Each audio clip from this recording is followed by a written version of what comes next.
उस्मान साहब, क्या तासुर आपको मिल रहा है? क्या ये मामला जो है वो आगे बढ़ेंगे? क्या ये डेलिब्रेटली इसको थोड़ा सा पॉज दिया गया है और जंगबंदी जिसको तकरीबन 8 रोज़ अब बाकी रह गए हैं, क्या ये एक्सटेंड होगी? और कितना एक टाइम फ्रेम हम अपने जहन में रख सकते हैं कि मुज़ाकरात की कामयाबी के करीब हम पहुँच जाएँ?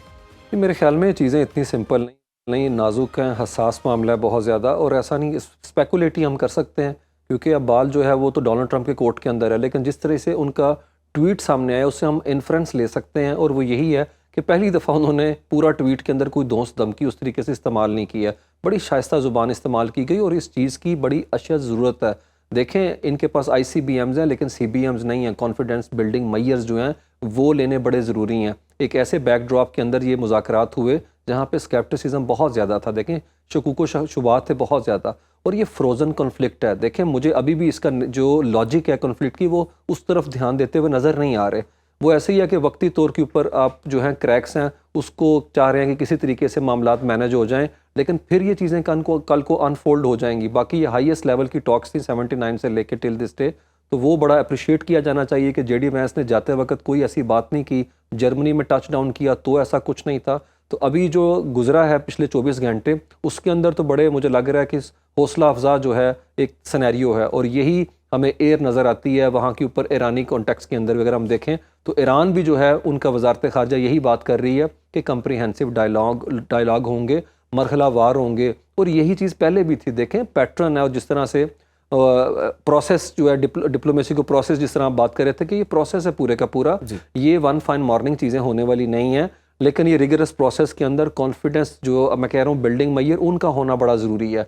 और रिलेटिव ऑफ कोर्स इसके अंदर गेन आएगा, कोई ज़ीरो सम गेम तो है नहीं है, और जो लेवरेज है बारगेनिंग का वो इरानियन एंड के ऊपर कहीं ज़्यादा है। देखिए, ऐसा नहीं हो सकता कि वो जंग मैदान के अंदर जीत के और टेबल के ऊपर हार जाएं। They have turn the table on them है। अब इसीलिए वो जो एक नुक्ता है जो 28 फरवरी से पहले काफ़ी इंतहाई लचक दिखा चुके हुए थे, आज इरानियन उसके ऊपर भी असर्ट कर रहे हैं कि ये हमारा बीइंग ए नेशन जो है, सॉवरन नेशन, हमारा राइट है कि हम सिविल न्यूक्लियर टेक्नोलॉजी जो है पुरअमन मकासद के लिए क्यों हासिल नहीं कर सकते हैं। और मेरे ख्याल में अगर यही एक पॉइंट है तो उसका फ्रेमवर्क तो पहले से तैयार है। क्या JCPOA जो है इसी कॉन्टेक्स्ट में नहीं अपना किया गया था? तो 2018 से पहले इंटरनेशनल एटॉमिक एनर्जी एजेंसी के 200 इंस्पेक्टर थे वहाँ पे। तो अगर उसी को ही दोबारा शुरू कर लिया जाए, वो स्नैप बैक जो इनके ऊपर लगाई गई थी सैंक्शन है पिछले साल अक्टूबर में, उसको हटा लिया जाए तो मामलात आगे की तरफ बढ़ सकते हैं। और गुडविल जेस्टर के तौर पे जो प्री कंडीशन थी वो अमेरिका ने नहीं की। I think that should have been done. और वो क्या थी? आप उनके $7 बिलियन के जो अकाउंट थे जनूबी कोरिया में वो रिलीज कर देते। देखिए, उन्होंने रिकंस्ट्रक्शन करनी है, इसीलिए अब ना हुर्मस की बात अपनी जगह पे मौजूद है। लॉज ऑफ द सीज के वो सिग्नेटरी हैं। जो बात हुई थी 200 नॉटिकल माइल की, लेकिन ऑफ कोर्स उन्होंने रेटिफिकेशन उसकी नहीं उस तरीके से की है। लेकिन ओमान के साथ जो फ्रेमवर्क आ रहा है मुझे लगता है वो उसको लेके परसू करेंगे। अब अमेरिका के कोर्ट के अंदर देखें, अमेरिका एक तरह से जिस तरह हम देख रहे हैं सूरत हाल, उनके अगले हफ्ते सेनेट के अंदर जो है वोटिंग हो रही है इसी चीज़ को लेके। तो डोनाल्ड ट्रंप अगर चाहते हैं कि वो अपने मुल्क के अंदर वो जो पोलराइजेशन है, और सबसे बड़ी बात देखें, आपका पॉलिटिकल सर्वाइवल नहीं है तो आप क्या नेतन्याहू के पॉलिटिकल सर्वाइवल के लिए हाथ पांव मारेंगे? जबकि एक तरफ आपकी बीवी से वो प्रेस कॉन्फ्रेंसिंग करवा रहे हैं कि भाई मेरा एप्स्टीन से कोई ताल्लुक नहीं। आप देखें ना, कहीं दूर दूर तक सेंस नहीं बनती है कि वो खातून अव्वल क्या कहती फिर रही हैं जी। तो यहाँ पे वो जो सैबोटाज वाला एक हम बात करते हैं, जो स्पॉइलर वाला एलिमेंट है, वो कहीं नजर आ रहा है। उस्मान साहब, ये भी खबर सामने आई थी, डोनाल्ड ट्रंप ये कहते हैं कि अगर ये मुज़ाकरात नाकाम हुए तो उसका जिम्मेदार JD वैंस होगा, कामयाब हो गए तो क्रेडिट डोनाल्ड ट्रंप का है। तो JD वैंस को तो हम देख रहे हैं कि आने नेक्स्ट टाइम के लिए पोटेंशियल कैंडिडेट हैं प्रेसिडेंसी के लिए भी। तो आपको लगता है कि इसका कोई इफेक्ट JD वैंस पे भी पड़ेगा? क्योंकि ट्रंप ने तो अपनी साख वैसे ही ख़राब कर ली हुई है।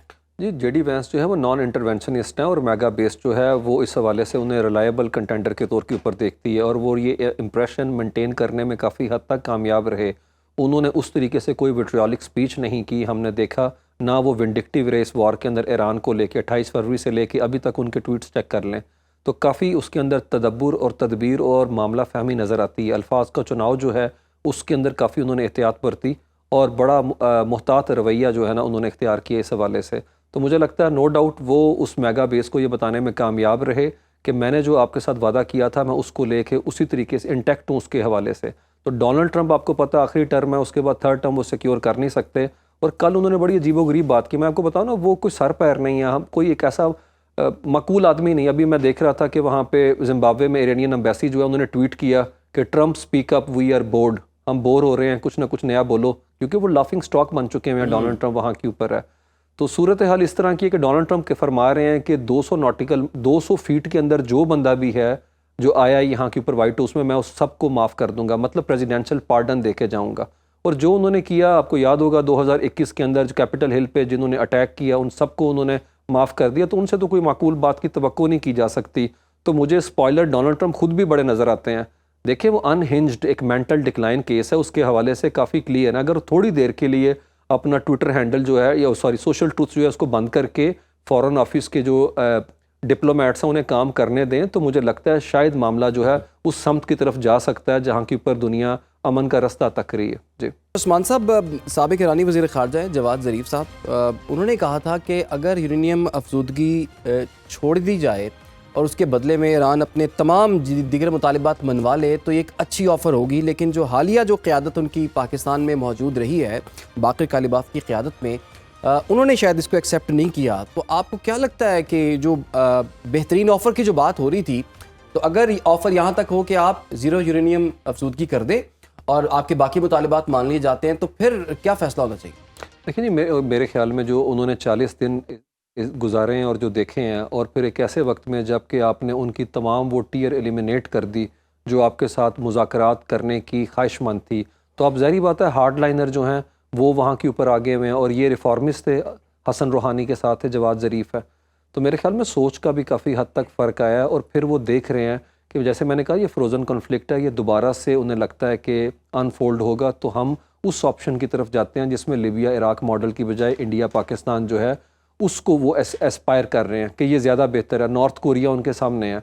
तो एक ऐसी दुनिया के अंदर वो नहीं चाहते कि वो हर वक्त जो है ख़तरे के साए के अंदर रहें, क्योंकि इजराइल ने तो बाज नहीं आना, वो तो ये चीज़ें करता रहेगा, क्योंकि उसकी एक्सपेंशनिस्ट सुप्रेमेसिस्ट जो आप कह लें आइडियोलॉजी है, उसी कॉन्टेक्स्ट के अंदर देखें वही प्ले बुक और पैटर्न आपको गज़ा के अंदर नज़र आ रहा है, और सॉरी लेबनान के अंदर नज़र आ रहा है। क्योंकि दाहिया डॉक्ट्राइन क्या है कि निकलने से पहले फ्रस्ट्रेशन, ये फ्रस्ट्रेशन निकल रही है वहाँ पे। 2000 से ज़्यादा उन्होंने बंदा शहीद कर दिया, डेसीमेट कर दिया मुकम्मल तौर के ऊपर उस एरिए को, और एक इम्प्रेशन देने की वो कोशिश कर रहे हैं वेस्ट एशिया के अंदर तमाम मुस्लिम कंट्रीज़ को कि इस तरीके से। तो मेरे ख्याल में एक ऐसे एरिए के अंदर जहाँ पे आपको एक परमानेंट जो है हेजमोन, जो कि मैं उसे ऑफकोर्स हेजमोन नहीं समझता, ईरान ने जिस तरीके से जियोपॉलिटिकल पोजीशन अपनी मुस्तहकम की है और अपने इंडिजिनस ग्राउंड के ऊपर जो टेक्नोलॉजी थी जिसको पूरी दुनिया ने देखा है, और ना उनके डॉम चले, ना एरो 3 चला, ना डेविड स्लिंग चला, और फिर जिस तरीके से उनका मिलिट्री हार्डवेयर यहाँ से जिल्लत समेत के पीछे की तरफ गया है, तो मेरे ख्याल में इट स्पीक्स वॉल्यूम।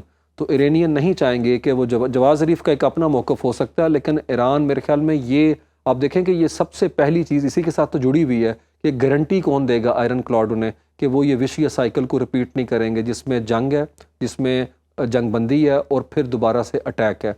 तो मेरे ख्याल में बहुत मुश्किल ईरानियन जो है इस चीज़ के ऊपर वापस चले जाएं। ये लेवरेज तब था, मैंने आपको कहा ना, ये वो दुनिया नहीं है, ना अमेरिका वो अमेरिका, ना ईरान वो ईरान है। तो ईरानियन असर्ट करना चाहते हैं, जबकि वो अच्छी तरह जानते हैं कि अमेरिका यहाँ के ऊपर नहीं रहेगा। और मैं और आपको बात बता दूँ, मिडल जो पार्स हैं, जिस तरह से पाकिस्तान भी है, ये ग्लोबल पॉलिटिक्स को शेप कर रहे हैं, और ये सारी चीज़ें अपना ग्लोबल इम्प्लीकेशन रखती हैं इस हवाले से।